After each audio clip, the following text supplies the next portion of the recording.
Good evening, everybody. I'm still not used to looking directly at the camera. This is Ricky Stewart. I will be doing a watch and response to the Biden versus Trump debate.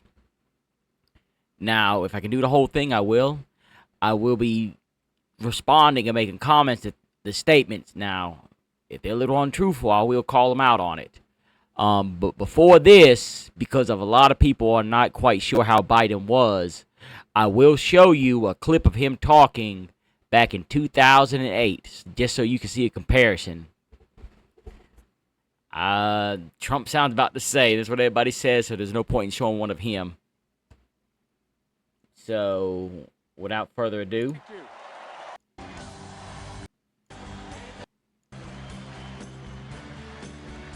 we'll get to this here first. Okay. That is definitely a lot of energy there. You can feel the energy from Biden. Definitely picked a good song.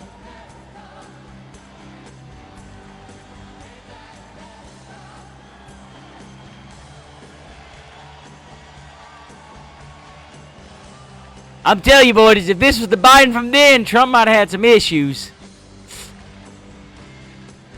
Time is a cruel one. Like I said, I'm not going to do a lot of this here. This is just the old 2008 one. I just want you to see how he talks. That's the whole point of this. And then we'll get straight to the debate. Thank you.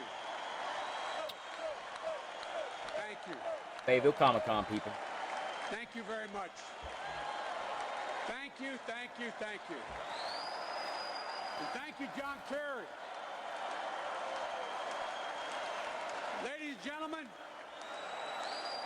thank you. Thank you. Thank you, thank you. Thank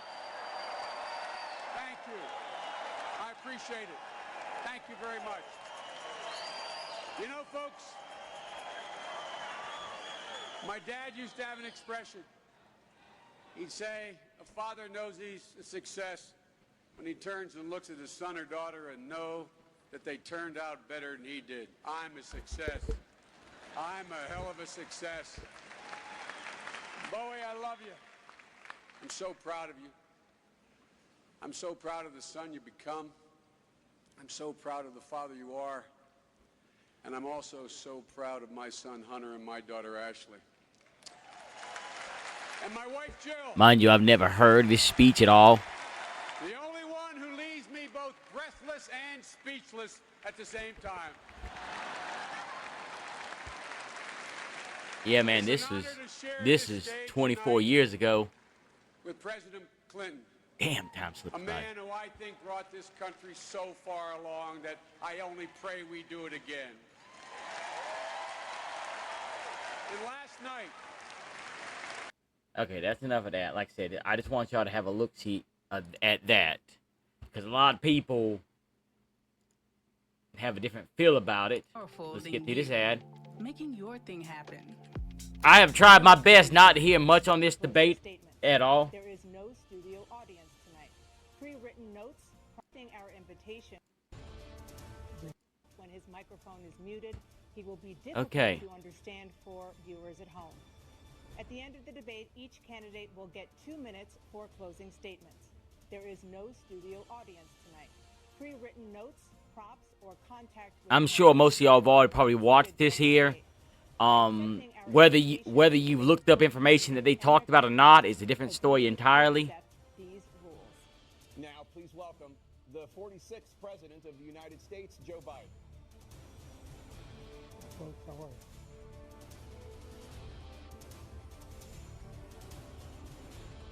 And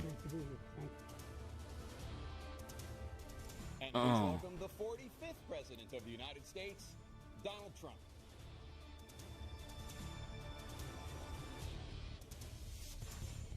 It's hard to tell. It's hard to believe that they're like, what, 3 or 4 years apart in age?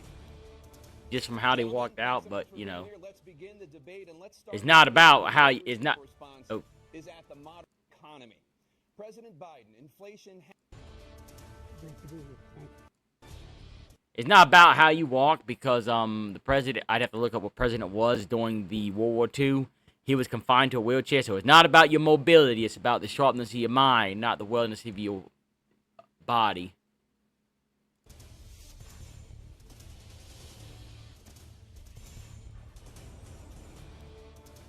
Gentlemen, thanks so much for being here. Let's begin the debate, and let's start with the issue that voters consistently say is their top concern, the economy.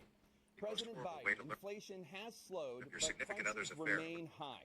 Since you took office, the price of essentials has increased. For example, a basket of groceries that cost $100 then now costs more than $120. And typical home prices have jumped more than 30%. What do you say to voters who feel they are worse off under your presidency than they were under President Trump? We got to take a look at what I was left when I became president and what Mr. Trump left me. We had an economy that was in free fall. The pandemic was so badly handled. Many people were dying. All he said was, it's not that serious. Just inject a little bleach into your arm. You'll be all right. The economy collapsed. There were no jobs. Unemployment rate rose to 15%. It was terrible. And so what we had to do is try to put things back together. Now, because I don't like how they prefer to do this blanket term to COVID, they like to put it on Trump, but Trump gave the power to the states to handle their business, how they're going to handle it. And if you notice, some of the states that were hit the worst were Democratic states. Florida, North Carolina, South Carolina. Like a lot of the rest of us, we kind of opened up pretty fast within the year because we realized you can't tank the economy because jobs have to do. But California, New York, I think Oregon, they did shutdowns and they just utterly destroyed their own businesses. Anyway. Together again. And that's exactly what we began to do. We created 15,000 new jobs. We brought out a position where we have 800,000 new manufacturing jobs, but there's more to be done. There's more to be done. Working class people are still in trouble. I come from Scranton, Pennsylvania. I come of a household where the kitchen table, if the things weren't able to be met during the month, it was a problem. The price of eggs, the price of gas, the price of housing, the price of a whole range of things. That's why I'm working so hard to make sure I deal with those problems. And we're going to make sure that we reduce the price of housing. We're going to make I'm gonna say this much to anybody who talks about the price of the cost of food and stuff. We definitely overeat as Americans. Like, say what you want about the cost of things going up, the waistbands are not shrinking like that. You'd be surprised how much money you would save if you ate better and managed your portion size correctly, because a lot of us really do overeat. Learn how to use flour to make food. Pasta and rice is the base. And just get some vegetables, a little bit of meat, season them up and cook. Like I said, I saved a lot of money last year when I shifted from eating out to cooking my own food, and managing what I'm eating too. I've lost weight and saved money. Anyway. Make sure we build 2 million new units. We're going to make sure we cap rents so corporate greed can't take over. The combination of what I was left with in corporate greed is the reason why we're in this problem right now.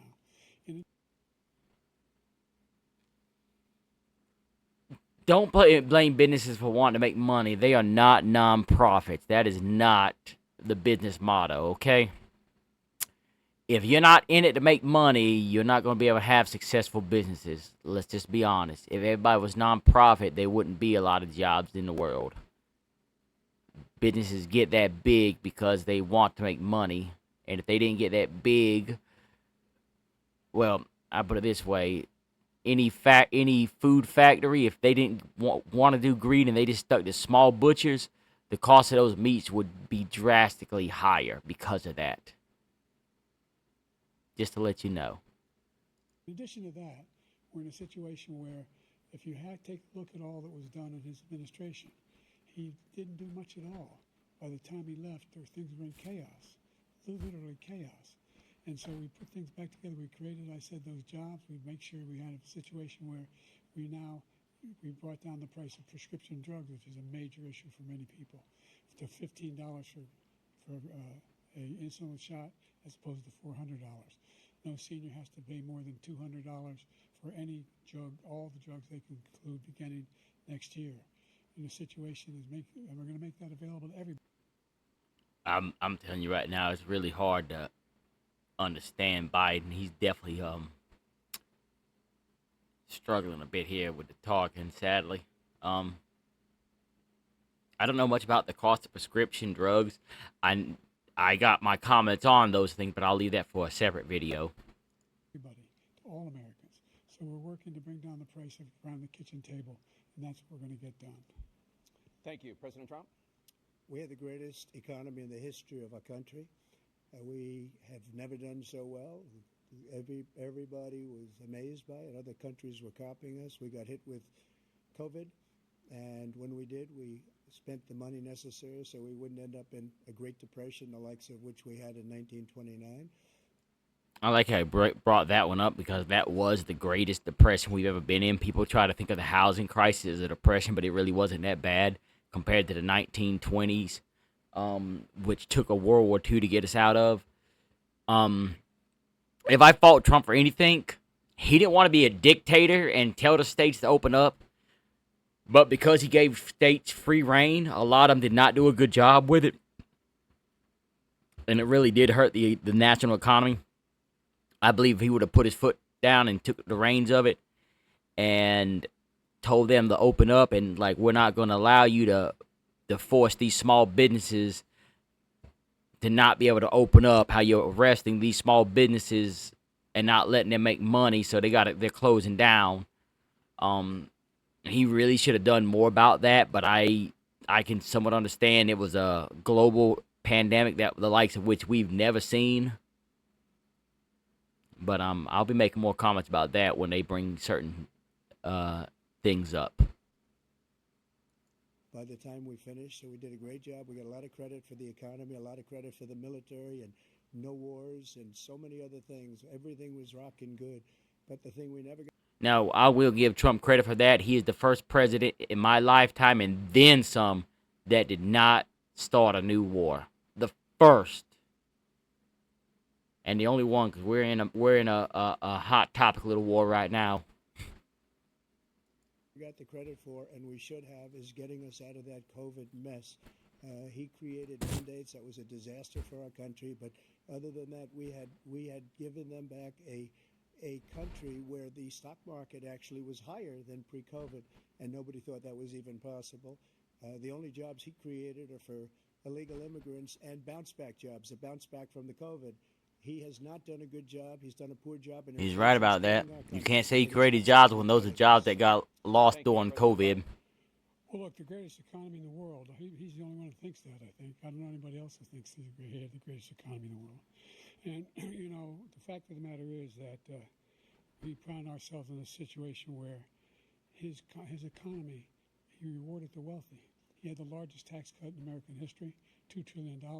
He raised a deficit larger than any president has in any one term. He's the only president other than Herbert Hoover who's lost more jobs than he had when he began, since Herbert Hoover.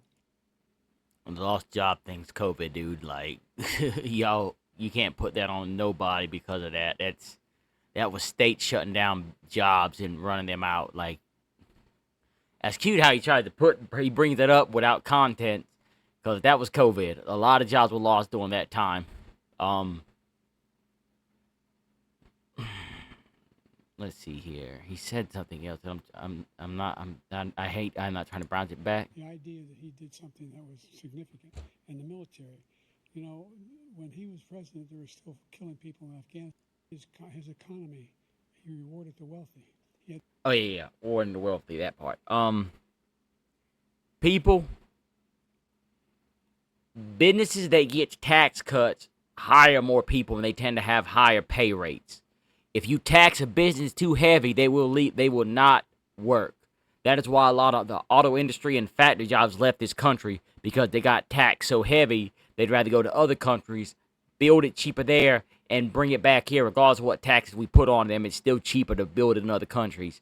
You got to give wealthy people tax breaks for their businesses. because that's what encourages them to own the creative business here, to build new businesses here, and to keep businesses here. It's a cute play on words, but who's going to want to go through the hassle of building a company if it's worth $5-10 million and you as the owner are barely getting any money while everybody working under you is making more money than you? That makes no sense.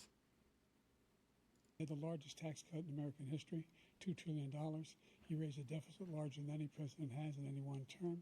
He's the only president other than Herbert Hoover who's lost more jobs than he had when he began, since Herbert Hoover. The idea that he did something that was significant. And the military, you know, when he was president, they were still killing people in Afghanistan. He didn't do anything about that. When he was president, we were still finding ourselves in a position where you had a notion that we were this safe country. The truth is, I'm the only president this century that doesn't have any, this decade, that doesn't have any troops dying anywhere in the world like he did. Well, that's actually not true. President Trump, I want to follow up if I can. Am I allowed to respond to him? Well, I'm going to ask you a follow-up. You can do whatever you want with the minute that we give you. I want to follow up. You want to impose a 10% tariff on all goods coming into the U.S. How will you ensure that that doesn't drive prices even higher? Not going to drive them higher. It's just going to cost countries that have been ripping us off for years, like China and many others, in all fairness to China. It's going to just force them to pay us a lot of money, reduce our deficit tremendously, and give us a lot of power for other things. But he made a statement. I believe Trump is wrong on that there. You want to put tariffs on these other countries because that's what's going to make these factories, like, you know, it costs too much money for us to build it, to make this over there and come back over here. Like, we shouldn't be creating medicines in other countries, protective equipment in other countries, and then sending it back to us. We should be creating factory jobs here to make these products. There's no reason we can't. The only thing he was right about is I gave you the largest tax cut in history. I also gave you the largest regulation cut in history. That's why we had all the jobs. And the jobs went down and then they bounced back, and he's taking credit for bounce back jobs. You can't do that. He also said he inherited 9% inflation. Now, he inherited almost no inflation, and it stayed that way for 14 months. And then it blew up under his leadership because they spent money like a bunch of people that didn't know what they were doing, and they don't know what they were doing. It was probably the worst administration in history. There's never been. And as far as Afghanistan is concerned, I was getting out of Afghanistan, but we were getting out with dignity, with strength, with power. He got out. It was the most embarrassing day in the history of our country's life. President Trump, over the last 8 years, under both of your administrations, the national debt soared to record highs. And according to a new nonpartisan analysis, President Trump, your administration approved $8.4 trillion in new debt, while so far, President Biden, you've approved $4.3 trillion in new debt. So, former President Trump, many of the tax cuts that you signed into law are set to expire next year. You want to extend them and go even further, you said. With the U.S. facing trillion-dollar deficits and record debt, why should top earners and corporations pay even less in taxes than they do now? Because the tax cuts spurred the greatest economy that we've ever seen just prior to COVID. And even after COVID, it was so strong that we were able to get through COVID much better than just about any other country. Give them cuts. But we spurred, that tax spurred. Now, when we cut the taxes, as an example, the corporate tax was cut down to 21% from 39%, plus beyond that. We took in more revenue with much less tax, and companies were bringing back trillions of dollars back into our country. The country was going like never before, and we were ready to start paying down debt. We were ready to start using the liquid gold right under our feet, the oil and gas right under our feet. We were going to have something that nobody else has had. We got hit with COVID. We did a lot to fix it. I gave him an unbelievable situation with all of the therapeutics and all of the things that we came up with. We gave him something great. Remember, more people died under his administration, even though we had largely fixed it. More people died under his administration than our administration, and we were right in the middle of it, something which a lot of people don't like to talk about. But he had far more people dying in his administration. He did the mandate, which is a disaster, mandating it, the vaccine. Now, people, for anybody that knows anything about COVID, which most people normally do not,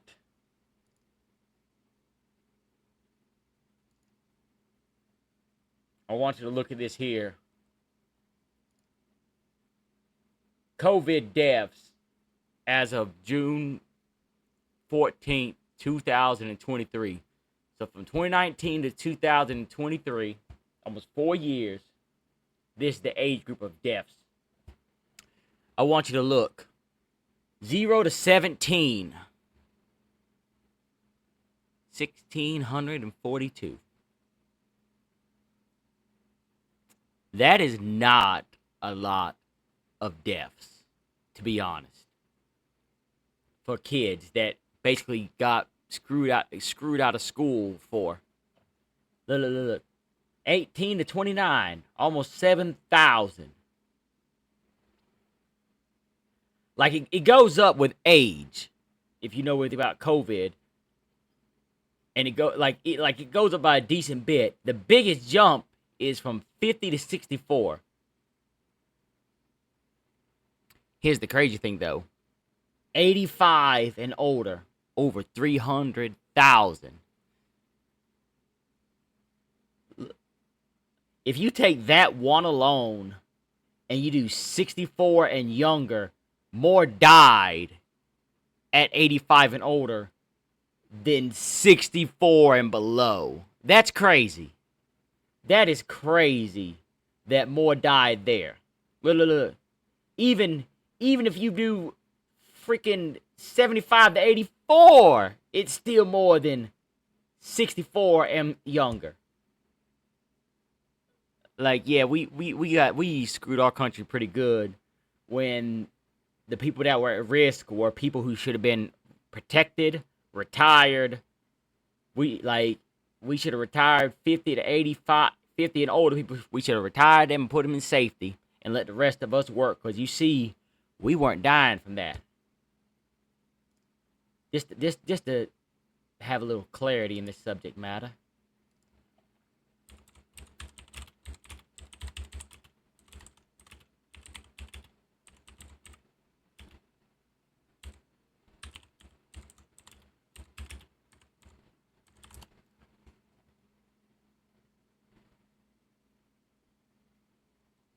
Let's see if we can find one. I didn't pre-set this up so I would know it off the bat. I just wanted to pick one.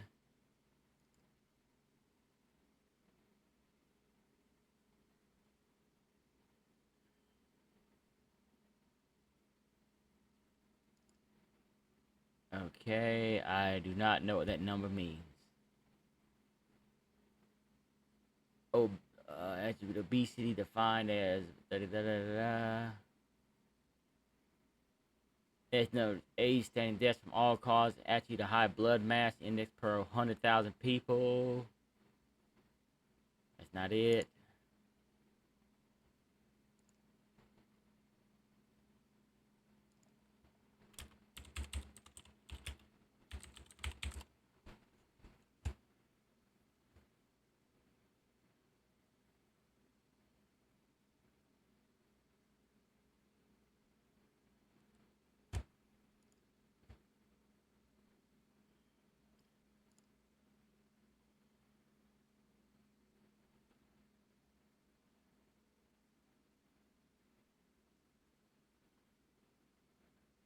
Not the world. Whatever. The world's at 4 million. Fine. My apologies, people. We'll get back to it right now. Vaccine went out. He did a mandate on the vaccine, which is the thing that people dude, I'm at 24 minutes in. I've only been. Vaccine, I gotta slow down. He did a very poor job. Just a very poor job. And I will tell you, not only poor there, but throughout the entire world, we're no longer respected as a country. They don't respect our leadership. They don't respect the United States anymore. We're like a third world nation between weaponization of his election, trying to go after his political opponent, all of the things he's done. We've become like a third world nation, and it's a shame. The damage he's done to our country, and I'd love to ask him, and will, why he allowed millions of people to come in here from prisons, jails, and mental institutions to come into our country and destroy our country. President Trump, we will get to they kind of messed up the border. This block. President Biden, I want to give you an opportunity to respond to this question about the national debt. He had the largest national debt of any president in a 4-year period, number one. Number two, that $2 trillion tax cut benefited the very wealthy. What I'm going to do is fix the tax system. For example, we have 1,000 trillionaires in America. Billionaires in America. And what's happening? They're in a situation where they, in fact, pay 8.2% in taxes. Now, people, I'm going to tell you right now, I'm tired of everybody trying to put stuff on the billionaires because they do not make $1 billion a year. Their worth is in the billions. They don't make billions a year. Normally, they probably make around 200,000 to 300,000 a year if they're lucky. A lot of their money is tied up in assets, like if you own a home and land and vehicles, you're gonna be worth your net worth is gonna be a lot higher than what you actually have available. My net worth is probably around, with my assets, around $80,000 to $100,000. I sure as fuck don't have no $80,000 to $100,000. I can promise you that. But yeah, you can't tax people on money they don't have. If you start taxing people on what they own, like for jewelry, and raise what you're charging them for vehicles instead of just paying a flat fee for driving and getting a license, now you're going to charge them based on the vehicle price.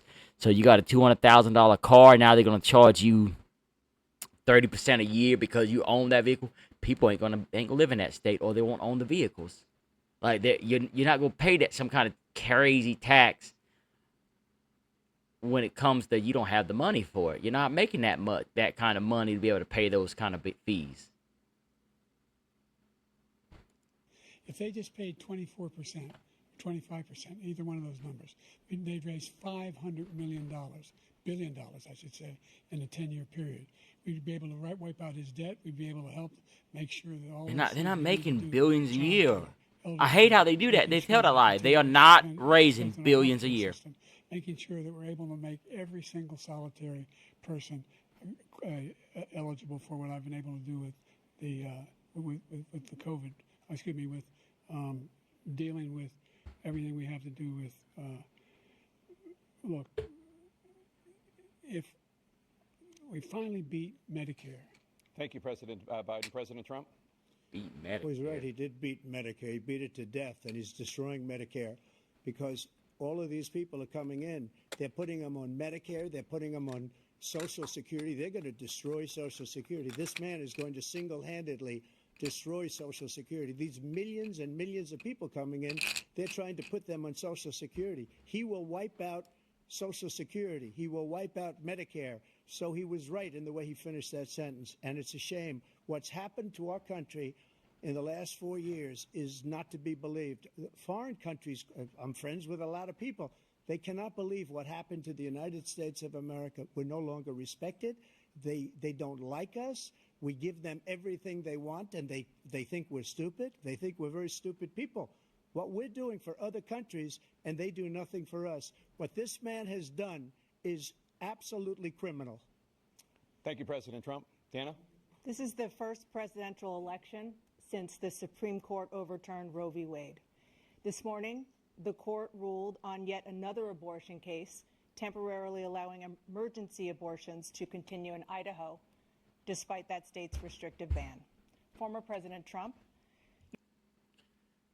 You notice how to use the word restrictive ban? It's not restrictive ban. It's restrictions of it. And when it comes to Roe v. Wade, people want you to remember, the only thing the Supreme Court did was say this is a state issue. States, you deal with it. Which means they put up the vote, and the people in each state vote on how they want abortions to be done. And people, I just want to point this out to everybody, that the reason they tell people it is a 14-week ban is because 14 weeks sounds better than 4 months. I know it's a week shy of 4 months, but at 3 months and 3 weeks, you might as well say 4 months. Because 4 weeks, 1 month. 8 weeks, 2 months. 12 weeks, 3 months. 15 weeks, you are basically got at 4 months in. And when you say 4 months, people's gonna say, well, that's halfway through the pregnancy. You use pretty words to manipulate people, and that's how they manipulate people, by you saying 14 weeks. And because Republicans aren't smart enough to say, don't call it 14 weeks, call it 4 months. Let's say it properly. You take credit for the decision to overturn Roe v. Wade, which returned the issue of abortion to the states. Correct. However, the federal government still plays a role in whether or not women have access to abortion pills. They're used in about 2/3 of all abortions. As president, would you block? Now, when they say that, you gotta think about this here. They also count morning after pills, which most people are fine with that. But the one where you take the pill and it may get the pregnant, kill the fetus or not, that's another story entirely. Abortion medication. First of all, the Supreme Court just approved the abortion pill, and I agree with their decision to have done that, and I will not block it. And if you look at this whole question that you're asking, complex but not really complex. 51 years ago, you had Roe v. Wade, and everybody wanted to get it back to the states. Everybody, without exception. Democrats, Republicans, liberals, conservatives. Everybody wanted it back. Religious leaders. And what I did is I put 3 great Supreme Court justices on the court, and they happened to vote in favor of killing Roe v. Wade and moving it back to the states. This is something that everybody wanted. Now, 10 years ago or so, they started talking about how many weeks and how many this, getting into other things. But every legal scholar throughout the world, the most respected, wanted it brought back to the states. I did that. Now the states are working it out. If you look at Ohio, it was a decision that was an end result that was a little bit more liberal than you would have thought. Kansas, I would say the same thing. Texas is different. Florida is different. But they're all making their own decisions right now. And right now, the states control it. That's the vote of the people. Like Ronald Reagan, I believe in the exceptions. I am a person that believes. And frankly, I think it's important to believe in the exceptions. Some people, you have to follow your heart. Some people don't believe in that. But I believe in the exceptions for rape, incest, and the life of the mother. I think it's very important. Some people don't. Follow your heart. But you have to get elected also. And because that has to do with other things. You got to get elected. The problem they have is they're radical because they will take the life of a child in the 8th month, the 9th month, and even after birth. After birth, if you look at the former governor of Virginia, he was willing to do this. He said, we'll put the baby aside and we'll determine what we do with the baby, meaning we'll kill the baby. What happened is we brought it back to the states, and the country is now coming together on this issue. It's been a great thing. Thank you. President Biden? It's been a terrible thing, what you've done. The fact is that the vast majority of constitutional scholars supported Roe when it was decided, supported Roe. And that's this idea that they're all against it is just ridiculous. And this is the guy who says the state should be able to have it. We're in a state where in 6 weeks, you don't even know whether you're pregnant or not, but you cannot see a doctor, and have him decide on what your circumstances are, whether you need help. The idea that states are able to do this is a little like saying we're going to turn civil rights back to the states. Let each state have a different rule. Look, there's so many young women who have been, including a young woman who just was murdered, and he went to the funeral. The idea that she was murdered by an immigrant coming in, they talk about that. But here's the deal: there's a lot of young women who are being raped by their in-laws, by their spouses, brothers and sisters. What the fuck? Look. Dude, that's just rambling there.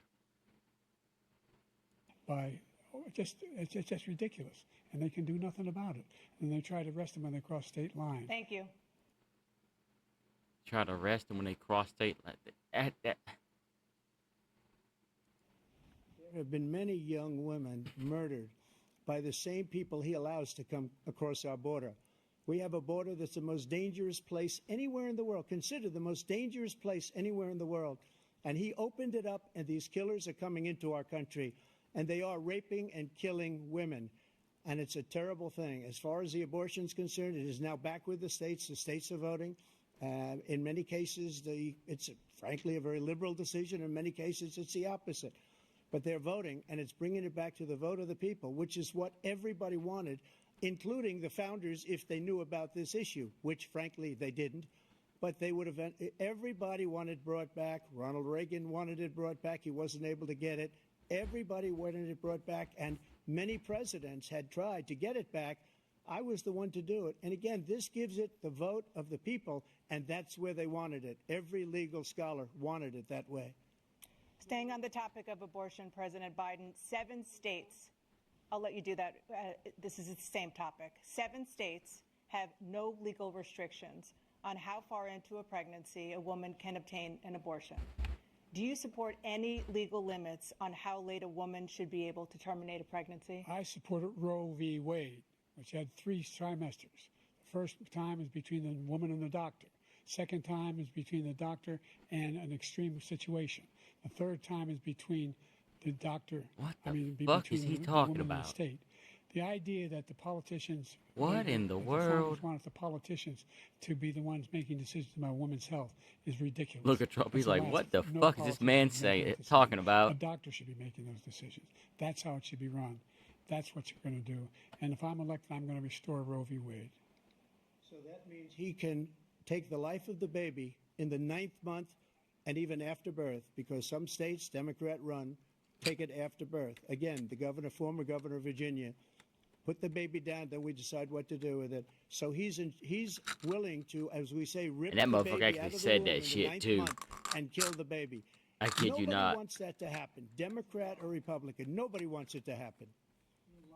That is simply not true. The Roe v. Wade does not provide for that. That's not the circumstance. Only if a woman's life is in danger, she's going to die. That's the only circumstance in which that can happen.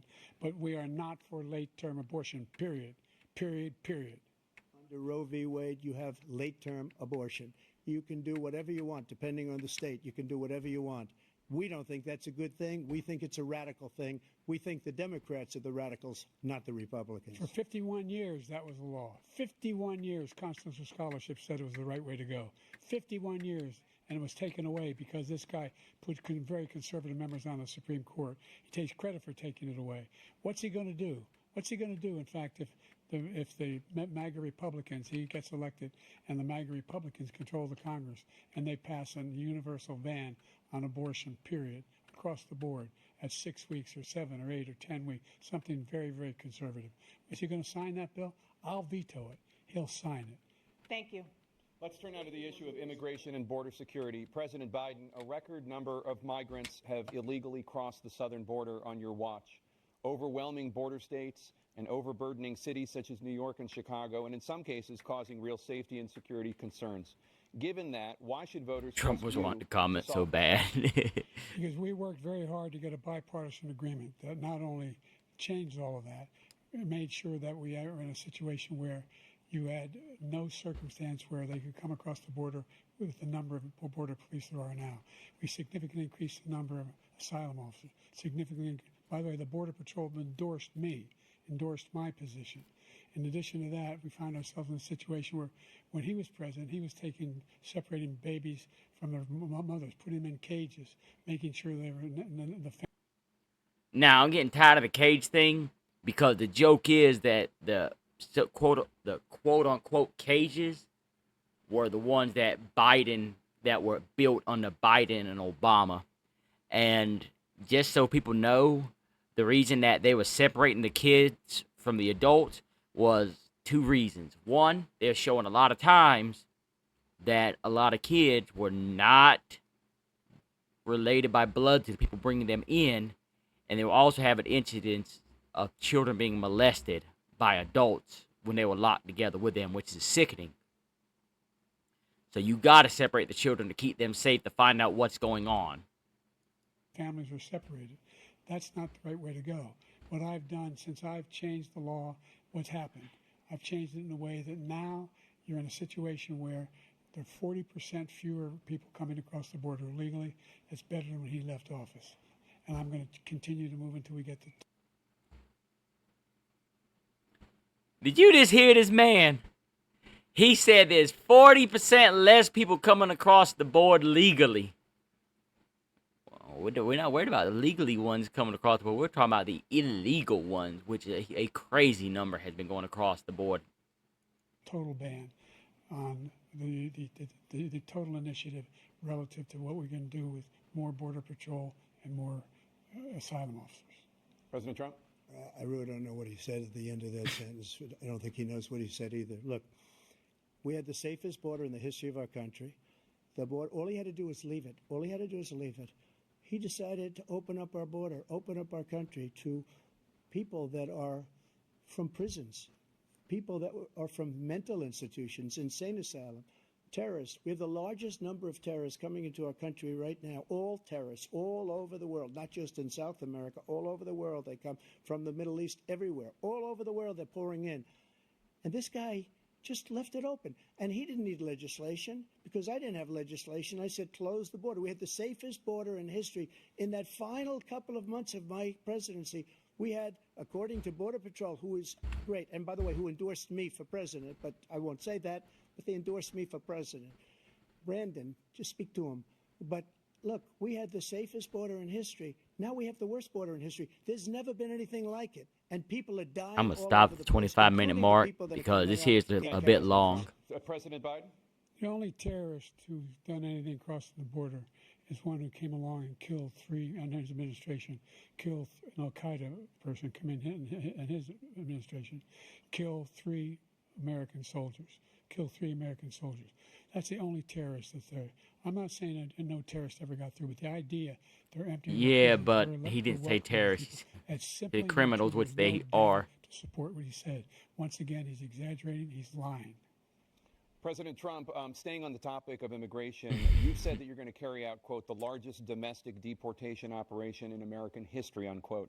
Does that mean that you will deport every undocumented immigrant in America, including those who have jobs, including those whose spouses are citizens, and including those who have lived here for decades? And if so, how will you do it?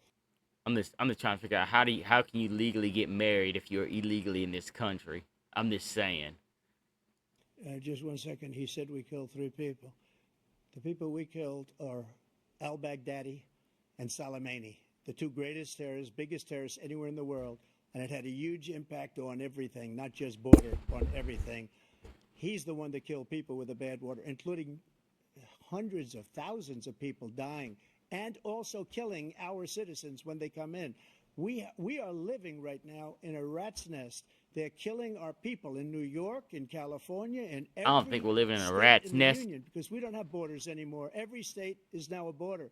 And because of his ridiculous, insane, and very stupid policies, people are coming in and they're killing our citizens at a level that we've never seen. We call it migrant crime. I call it Biden migrant crime. They're killing our citizens at a level that we've never seen before. And you're reading it like these three incredible young girls over the last few days. One of them, I just spoke to the mother, and they just had the funeral for this girl. What a look on Biden's face. This is horrible what's taken place. What's taken place in our country, we're literally an uncivilized country now. He doesn't want it to be. He just doesn't know. He opened the borders. Nobody's ever seen anything like. And we have to get a lot of these people out, and we have to get them out fast because they're going to destroy our country. Just take a look at where they're living. They're living in luxury hotels in New York City and other places. Our veterans are on the street. They're dying because he doesn't care about our veterans. He doesn't care. He doesn't like the military at all, and he doesn't care about our veterans. Nobody been worse. I had the highest approval rating for veterans taking care of the VA. He has the worst. He's gotten rid of all the things that I approved. Biden responds to this. Got through Congress, all of the different things I approved, they abandoned. We had by far the highest, and now it's down in less than half because he's done all these great things that we did, and I think he did it just because I approved it, which is crazy. But he has killed so many people at our border by allowing all of these people to come in. And it's a very sad day in America. President Biden, you have the mic. Every single thing he said is a lie. Every single one. For example, veterans are a hell of a lot better off since I passed the PACT Act. 1 million of them now have insurance and their families have it. their families have it, because what happened, whether it was Agent Orange or burn pits, they're all being covered now. And his group opposed that. We're also in a situation where we have great respect for veterans. My son spent a year in Iraq, living right next to one of those burn pits, came back with stage 4 glioblastoma. I was recently in France for D-Day, and I spoke all about those heroes that died. I went to the World War I cemetery he refused to go to. He was standing with his 4-star general, and he told me, he said, I don't want to go in there because they're a bunch of losers and suckers. My son was not a loser, was not a sucker. You're the sucker. You're the loser. President Trump? First of all, that was a made-up quote, suckers and losers. They made it up. It was in a third-rate magazine that's failing, like many of these magazines. He made that up. He put it in commercials. We've notified him. We had 19 people that said I didn't say it. And think of this. Who would say I'm at a cemetery or I'm talking about our veterans? Because nobody's taking better care. I'm so glad this came up, and he brought it up. What a look on There's Biden's nobody face. that's taking better care of our soldiers than I have. To think that I would, in front of generals and others, say suckers and losers. We have 19 people that said it was never said by me. It was made up by him, just like Russia was made up, just like the 51 intelligence agents are made up, just like the new thing with the 16 economists are talking. It's the same thing. 51 intelligence agents said that the laptop was Russia disinformation. It wasn't. That came from his son, Hunter. He brought it that wasn't up. Russia disinformation. He made up the suckers and losers, so he should apologize to me right now. 4-star general standing to your side was on your staff who said you said it, period. That's number one. And number two, the idea that I have to apologize to you for anything along the line. We've done more for veterans than any president has in American history. And they now are. I really don't know what either one of them did for veterans. I hadn't heard much about that care myself. for our veterans when they come home and their families, and equip them when they go to war. That's what we're doing. That's what the VA is doing now. They're doing more for veterans than ever before in our history. All right, thank you so much. Let's move to the topic of foreign policy. Okay, 28-minute mark. We're stopping. This is part one, people. I will attempt to make the rest of them, but I don't want to make them all as one. So, anybody watches, comment. If there's a type of video you want me to make, I will do anything, movie reviews, any type of topic, you name it, I'll find it, and I'll get all kind of info for it just for fun. How about it? So, this is Ricky here. I think I'm going to rename my channel the Lummish Channel, because I'm Lumby and Irish. Have a good night.